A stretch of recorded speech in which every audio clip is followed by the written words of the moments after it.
Breaking news మాలి kidnap కు గురైన భారతీయుల కేసు వీడని మిస్టరీలా మారింది. కిడ్నాప్ కు గురైన భారతీయ ఉద్యోగులను విడిపించేందుకు భారత విదేశాంగ శాఖ ప్రయత్నాలు చేస్తుంది. జూలై 1న మాలి మిలిటరీ ప్రభుత్వ సంస్థలపై టెర్రరిస్టులు దాడి చేశారని భారత విదేశీ వ్యవహారాల మంత్రిత్వ శాఖ ప్రకటించింది. పరిస్థితి ఎప్పటికప్పుడు పర్యవేక్షిస్తున్నామని తెలిపింది. అపహరణకు గురైన భారతీయులను సురక్షితంగా తీసుకొచ్చేందుకు రిపబ్లిక్ ఆఫ్ మాలీతో సంప్రదింపులు జరుపుతున్నామని విదేశాంగ శాఖ తెలిపింది.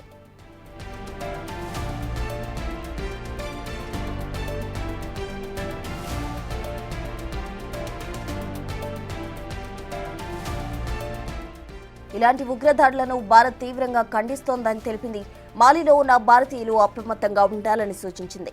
బమాకోలోని ఎంబసీతో మాట్లాడి అవసరమైన సాయం పొందొచ్చని సూచించింది. ఇదిలా ఉండగా బాధిత కుటుంబ సభ్యులు తమకు మొదట పోలీసులు తీసుకెళ్లారని, తర్వాత టెర్రరిస్టులని చెప్పారని వాపోయారు.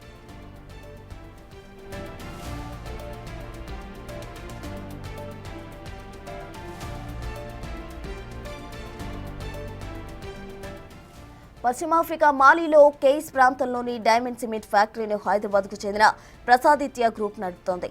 చైర్మన్ గా వ్యవహరిస్తున్న మోటపర్తి శివరాం వరప్రసాద్ బాధ్యత వహిస్తున్నారు. జూలై 1న ఫ్యాక్టరీలోకి ప్రవేశించిన దుండగులు 3 భారతీయులను బలవంతంగా ఎత్తుకుపోయారు. వీరిలో ఆంధ్రప్రదేశ్లోని పల్నాడు జిల్లాకు చెందిన కురకల అమరలింగేశ్వరరావు ఫ్యాక్టరీలో అసిస్టెంట్ మేనేజర్గా పనిచేస్తున్నారు. వెంకటరమణ ఇంజనీరింగ్ రాజస్థాన్కు చెందిన జోషి వీరు ముగ్గురు కిడ్నాప్కు గురయ్యారని విదేశీ వ్యవహారాల శాఖ ప్రకటించింది.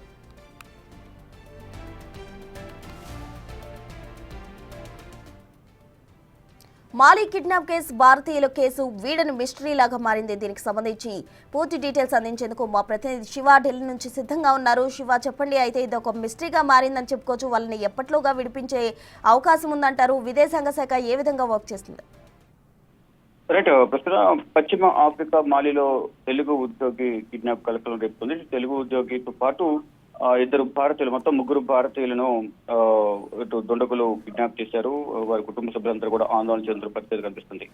రిపబ్లిక్ ఆఫ్ మాలి కేస్ ప్రాంతంలోని డైమండ్ సిమెంట్ ఫ్యాక్టరీలో వారి ఫ్యాక్టరీ ఆవరణలకు జూలై 1వ తేదీన ప్రవేశించిన దుండగులు 3 భారతీయులను బలవంతంగా ఎత్తుకుపోయారంటూ కూడా భారత విదేశాంగ వ్యవహారాల శాఖ ఒక ప్రకటన తెలియజేసింది. అపహరణకు గురైన వారిలో ఆంధ్రప్రదేశ్ లోని పల్నాడు జిల్లాకు చెందిన కోరాకుల అమరలింగేశ్వరరావు ఉన్నట్లుగా కూడా కుటుంబ సభ్యులకు భారత విదేశీ వ్యవహారాల శాఖ సమాచారం అందించింది.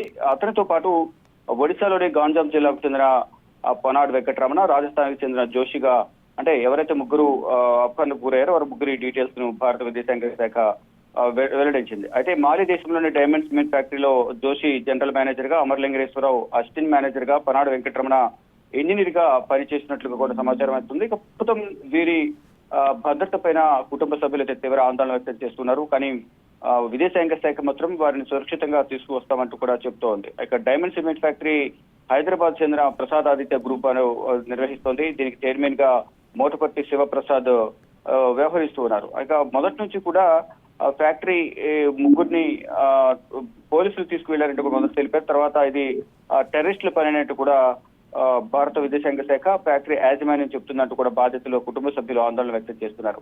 ఇక టెర్రరిస్టుల నుంచి చెర నుంచి వారి కుటుంబ సభ్యులను సురక్షితంగా ఎలాగైనా విడిపించాలంటూ కేంద్ర ప్రభుత్వానికి బాధిత కుటుంబ సభ్యులు విజ్ఞప్తి చేస్తూ ఉన్నారు. టెర్రరిస్టుల నుంచి భారతీయ ఉద్యోగులను విడిపించేందుకు ఇటు భారత విదేశాంగ శాఖ కూడా తీవ్రమైన ప్రయత్నాలు చేస్తుంది. మరోవైపు ఏదైతే కొన్ని రోజులుగా ఎక్కడైతే వీరు 3 దుండగులు 3ని అపహరించుకుపోయారో ఆ ప్రాంతాల్లో, మాలిలోని ప్రాంతాల్లో మిలిటరీ స్థావరాలపై జిహాదిస్ట్ ఫైటర్లు కానీ ఇతర ఉగ్రవాదులు వరుసగా దాడులు చేస్తుండటంతో ఆ ప్రాంతం అంతా కూడా ఉద్రిక్త పరిస్థితులు ఏర్పడ్డాయి. మాలిలోని మిలిటరీ ప్రభుత్వ సంస్థలపైన జూలై 1వ తేదీన టెర్రరిస్టులు దాడి చేసినట్లుగా కూడా భారత విదేశీ వ్యవహారాల శాఖ ప్రకటించింది. ఇక ప్రజెంట్ ఇక మాలిలో పరిస్థితిని ఎప్పటికప్పుడు భారత ప్రభుత్వం నిరంతరం సమీక్షిస్తోంది. అక్కడ సీనియర్ అధికారులను నియమించి ప్రజెంట్ సిచ్యువేషన్ అంతా కూడా వివరాలను సేకరిస్తున్న పరిస్థితి కనిపిస్తోంది. అపహరణకు గురైన భారతీయులను సురక్షితంగా భారత్ కు తీసుకొచ్చేందుకు రిపబ్లిక్ ఆఫ్ మాలితో ఎప్పటికప్పుడు విదేశాంగ శాఖ సంప్రదింపులు జరుపుతున్నట్లుగా కూడా తెలుస్తోంది. ఇలాంటి దాడులను భారత ప్రభుత్వం తీవ్రంగా ఖండిస్తుంది. వారందరినీ కూడా సురక్షితంగా తీసుకొచ్చేందుకు ప్రయత్నాలు చేస్తున్నట్టు భారత విదేశాంగ శాఖ చెప్తోంది. మరోవైపు మాలిలో ఉన్న భారతీయులు అప్రమత్తంగా ఉండాలంటూ కూడా మంత్రిత్వ శాఖ సూచిస్తోంది. ఇక ప్రస్తుతం మాలిలోని పరిస్థితుల దృష్ట్యా భారతీయులందరూ కూడా అప్రమత్తంగా ఉండాలంటూ కూడా తెలియజేసింది. ఇక సహాయక చర్యలు కానీ ఏదైనా సహాయం కావాలంటే బమాకాలోని ఎంబసీతో మాట్లాడి అవసరమైన సహాయం పొందొచ్చంటూ కూడా భారత విదేశాంగ శాఖ సూచించింది. ఎవరైతే అపహరణకు గురయ్యారో వారిని వీలైనంత త్వరగా తీసుకొచ్చేందుకు ప్రయత్నాలు చేస్తున్నట్టు కూడా భారత విదేశాంగ శాఖ మంత్రి జయశంకర్ తెలియజేశారు. Thank you Shiva.